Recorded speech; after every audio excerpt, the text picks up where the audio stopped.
everyone, I am Ivy and today I will show you how to reduce your belly fat after C-section.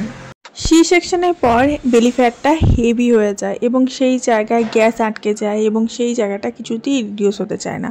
Particular একটা exercise regularly করলে কিন্তু এটা reduce হয়ে যাবে।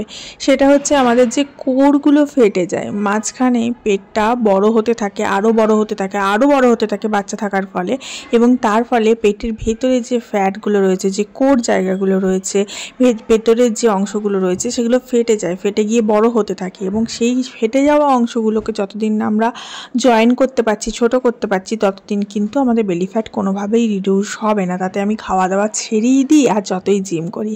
তার জন্য পার্টিকুলার এই কটা এক্সারসাইজ যদি আমরা এভরিডে মর্নিং করতে পারি, এভরিডে মর্নিংয়ে যদি করতে পারি, তাহলে কিন্তু আমাদের বেলি ফ্যাটটা অনেক রিডিউস হয়ে যায়।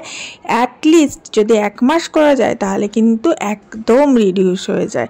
এই যে কোর এক্সারসাইজগুলো, এগুলোতে কি হবে, যে পেটে যেটা আমাদের ফেটে গিয়ে পেটটা বড় হতে থাকে, সেই অংশগুলো আস্তে আস্তে ছোট হয়ে জয়েন হয়ে যায় এবং যার ফলে বেলি ফ্যাটটা রিডিউস হতে কিন্তু সাহায্য করে।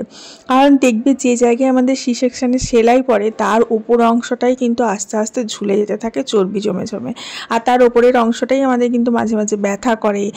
ওই জায়গাটাতে গ্যাস ট্যাস হলে জমে যায়, রিডিউস হয় না, ক্লিয়ার হয় না। তো এই যে এক্সারসাইজগুলো আমি দেখাচ্ছি, এগুলো যদি এভরিডে মর্নিং করা যায়, একদম ইজি আর simple exercise, anyone can do this, and এগুলো করলে কিন্তু আমাদের বেলি ফ্যাটটা একদম রিডিউস হয়ে যাবে এবং সি সেকশানে যে ঝুলে যাওয়া বেলিটা সেটা কিন্তু আস্তে আস্তে কমতে কিন্তু একদম স্লিম হয়ে যাবে। আর আমি এটা চেষ্টা করি প্রতিদিন এভরিডে মর্নিং করবার। দেখতেই পাচ্ছ ওই রুমে একদম দরজা জানালা বন্ধ, ফ্যান চলছে হালকা করে, কারণ ওখানে হাজব্যান্ড এখনও ঘুমোচ্ছে, ওঠেনি, মেয়ে চলে গেছে স্কুল। আর এই সময়টাতে আমি মোর দ্যান এনাফ সময় পাই, আর এই সময়টাতে আমি চেষ্টা করি একটুখানি এক্সারসাইজ করার। আমরা অনেকেই ভাবি যে কালকে দেবো, কালকে করব, কালকে বলে কিছু হয় না। এখনই যদি করতে পারো তো করো, নাহলে আর কোনো দিনই হবে না। Love you all.